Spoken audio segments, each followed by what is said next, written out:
अस्सलाम वालेकुम students, I am Numan गौर और आज हमारा टॉपिक है चैप्टर नंबर 16 अल्टरनेटिंग करंट का 16.11 थ्री फेज एसी सप्लाई। इस टॉपिक में हम जानेंगे कि थ्री फेज एसी सप्लाई क्या है, इसको आप कैसे जो है वो हासिल करते हैं, इसकी मुख्तलिफ डेली लाइफ के अंदर क्या क्या एप्लीकेशंस हैं। और थ्री फेज एसी सप्लाई जो है ये बेसिकली, अगर हम जस्ट एसी सप्लाई की बात करें तो अल्टरनेटिंग करंट सप्लाई जो है ये बेसिकली अल्टरनेटिंग करंट जनरेटर की आउटपुट है। अल्टरनेटिंग करंट जनरेटर जो है इसके बारे में हम ऑलरेडी पहले जानते हैं कि आपके पास मैकेनिकल वर्क के थ्रू आप एक कॉइल को मैग्नेटिक फील्ड के अंदर जो है वो रोटेट कराते हैं और इसके आगे दो स्लिप रिंग्स अटैच हैं जिसके थ्रू हमें आउटपुट पे जो है वो अल्टरनेटिंग फेज जो है वो मिलता है, जिसको हम सिंगल फेज भी कहते हैं। इसके अंदर आपके पास जस्ट एक ही कॉइल होती है, लेकिन इसकी जो आउटपुट है वो आपके पास एक ही फेजर डायग्राम, एक ही वेव फॉर्म की शक्ल में मिलेगी, जो कि हमें v equal to V naught sine of omega T की शक्ल में मिल रही होगी, यानी कि साइनोसाइडल वेव होगी। इसकी मुख्तलिफ पॉइंट्स के ऊपर, मुख्तलिफ फेजर एंगल के ऊपर हमें जो है वो मुख्तलिफ इंस्टेंटेनियस वैल्यू ऑफ वोल्टेज मिल रही होगी, यानी कि ये कुछ पॉइंट के ऊपर, कुछ फेज एंगल पे ये हमें मैक्सिमम वैल्यू भी देगी और कुछ पे हमें ये मिनिमम वैल्यू भी दे रही होगी। तो इसका मतलब इसने अपनी वैल्यू को अल्टरनेटिवली मैक्सिमम ज़ीरो और नेगेटिव मैक्सिमम फिर ज़ीरो पे इसी तरह से चेंज करते रहना। हमारा एम यहाँ पे ये है कि हम इस ज़ीरो वैल्यू को जो है वो कभी भी हासिल ना करें, यानी कि कंटिन्यूसली आपके पास कोई पर्टिकुलर इंस्टेंटेनियस मैक्सिमम वैल्यू ही आ रही हो। तो उसके लिए हम क्या करते हैं, हम एक कॉइल की बजाय तीन जो है वो कॉइल्स उसके अंदर अटैच करते हैं, जिसकी अकॉर्डिंगली आपके पास सिक्स जो है वो स्लिप रिंग्स आउटपुट पे आ जाएंगे, जो कि हर एक पर्टिकुलर कॉइल के दो स्लिप रिंग्स होंगे। इन तीनों जो है कॉइल्स के अक्रॉस हमने एक पॉइंट को, एक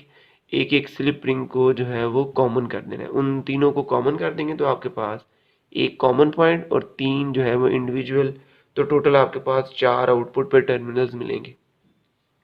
इसकी अगर हम डायग्राम जो है वो ड्रॉ करें तो ये आपके पास, सपोज कर लें कि आपके पास तीन कॉइल्स हैं। इन तीनों के एक पॉइंट को हमने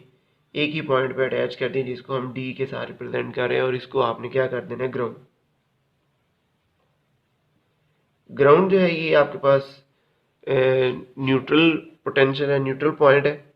इस पॉइंट के क्रॉस आप किसी भी एक जो है वो लूप को यूज कर रहे होंगे कॉइल को, तो वो आपको 240 या 220 के अराउंड जो है वो आपको वोल्टेज दे रहा होगा, 220 वोल्ट्स। और इन कॉइल को आपने किस तरह से एक दूसरे के साथ अटैच किया हुआ है, हमने इन कॉइल को यूं एक दूसरे के साथ अटैच करके रोटेट करवाते हैं इस मैग्नेटिक फील्ड के अंदर, कि हर एक कॉइल दूसरी कॉइल के साथ 120 डिग्री का एंगल बना रहा हो। अब 120 डिग्री का एंगल ही क्यों बना रहा होगा, तो उसकी रीज़न कुछ यूँ है कि अगर हम हर एक का इंडिविजुअली जो है वो फेजर डायग्राम ड्रॉ करें, तो यहाँ पे सपोज कर लें आपके पास जो कॉइल 1 थी वो इनिशियली ज़ीरो से स्टार्ट हो रही थी, यानी कि ये आपके पास 90 डिग्री के एंगल, फेज एंगल पे थी, ज़ीरो से स्टार्ट हो रही थी।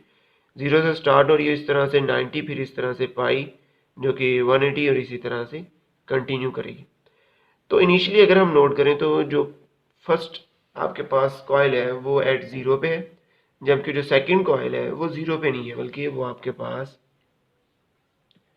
पहली कॉइल ज़ीरो फेज पे, सेकंड कॉइल जो है वो आपकी 120 डिग्री जो है वो फेजर एंगल पे है, और जो थर्ड कॉइल है वो आपकी 240 डिग्री फेजर एंगल पे। अब 120 डिग्री का मतलब क्या है, हमें ये 0, 90 और 180 या 270 इनकी तो समझ है। अब 120 आप कैसे समझेंगे, 90 से थोड़ा सा आगे चलें तो यहाँ पे आपको मिल जाता है 120 डिग्री। तो यहाँ पे भी कुछ ऐसा ही है कि आपके पास ये पीक वैल्यू आ रही थी, पीक वैल्यू के जस्ट बाद यहाँ पे 120 डिग्री है। तो फेज़ टू जो है ये आपको मिल रहा होगा, जब फेज़ वन 0 डिग्री पे है तो फेज़ टू जो है वो आपको 120 डिग्री एंगल दे रहा है, और इसी तरह जो फेज़ थ्री है ये 270 से जस्ट पीछे आपको जो है फिर आपको मिल रहा होगा यहाँ पे 240 डिग्री। तो हर एक आपके पास देखिए तो कॉइल, एक कॉइल नेक्स्ट कॉइल के साथ 120 डिग्री के फेज एंगल के साथ है, तो हमने इन सब को एक दूसरे के अक्रॉस इसी तरह से अटैच किया हुआ है। अगर हम उसी कॉइल का जो है वो टॉप व्यू ये देख रहे हो, अगर ये इसका टॉप व्यू है,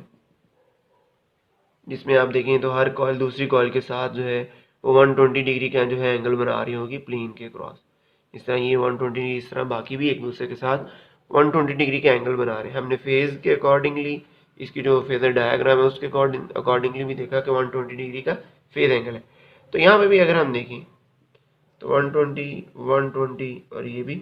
120 डिग्री का फेज़ एंगल, जिसके अक्रॉस कंटिन्यूसली आप देखें तो आपको वैल्यू ज़ीरो नहीं मिल रही होगी। ये इसी तरह से आपको आउटपुट पे फेज़ मिल रहा होगा जब हम 3 फेज़ एसी सप्लाई जो है वो अटैच करते हैं। अब बिलफर्ज आप घर में जो है मुख्तलिफ़ किस्म की अप्लाइंसेज हैं जो कम पोटेंशियल पे भी जो है वो वर्क करती हैं, और कुछ हैवी मशीनरी लाइक कि फैक्ट्रीज़ के अंदर जो है हैवी मोटर है या कोई भी मशीन है जो कि ज़्यादा वोल्टेज के अकॉर्डिंगली ऑपरेट होती है, तो तब हाँ आप जो है वो 220 वोल्ट जो है वो उसको सप्लाई नहीं कर सकती, यानी कि वो इसके क्रॉस जो है वो रन ही नहीं होगी। तो तब आप जो उसमें क्या करते हैं, आप जो है वो 3 फेज़ एसी सप्लाई जो है वो अटैच करते हैं। अब यहाँ पे हमने कौन कौन से इन 4 टर्मिनल्स के अक्रॉस 1, 2, 3 और 4, इन चारों टर्मिनल्स के अक्रॉस किन टर्मिनल्स को हम यूज़ करें तो वहाँ पे आपको 220 वोल्ट मिलेंगे, और कहाँ पे अटैच करें तो आपको 400 वोल्ट जो मिल रहे होंगे। तो जब आपने किसी भी एक टर्मिनल को ग्राउंड के साथ अटैच करना हो तो उन सब में आपको जो है वो क्या मिल रहा होगा, सब में आपको जो है वो 220 वोल्ट ही मिल रही होंगे। लेकिन अगर आप किसी भी दो कॉइल्स के ग्राउंड के अलावा टर्मिनल्स को अगर यूज़ करें, लाइक इन दोनों को आप यूज़ कर लें, या फिर इन दोनों को यूज़ कर लें, या फिर आप इन दोनों को यूज़ करें, तो आपको हर एक के क्रॉस 400 वोल्ट मिल रहे होंगे। अब ये 400 वोल्ट जो है ये बेसिकली 3 फेज़ एसी सप्लाई की आउटपुट वोल्टेज है, जो कि कंटिन्यूसली आपको जो है कोई ना कोई पर्टिकुलर वैल्यू जो है, लार्ज वैल्यू जो है आउटपुट पे दे रही है, जो कि जैसे हम पहले देखते हैं कि यह वैल्यू कभी पॉजिटिव मैक्सिमम 0, फिर नेगेटिव मैक्सिमम, फिर 0, इस तरह से यहाँ पे नहीं हो रहा। तो आपको आउटपुट पे हाई वोल्टेज मिल रही होती है, जिसकी वजह से वो पर्टिकुलर मशीनरी जो है उसको उसकी रनिंग में जो है वो कोई भी प्रॉब्लम नहीं होती। तो ये था आपका आज का लेक्चर। नेक्स्ट लेक्चर तक के लिए अल्लाह हाफिज़।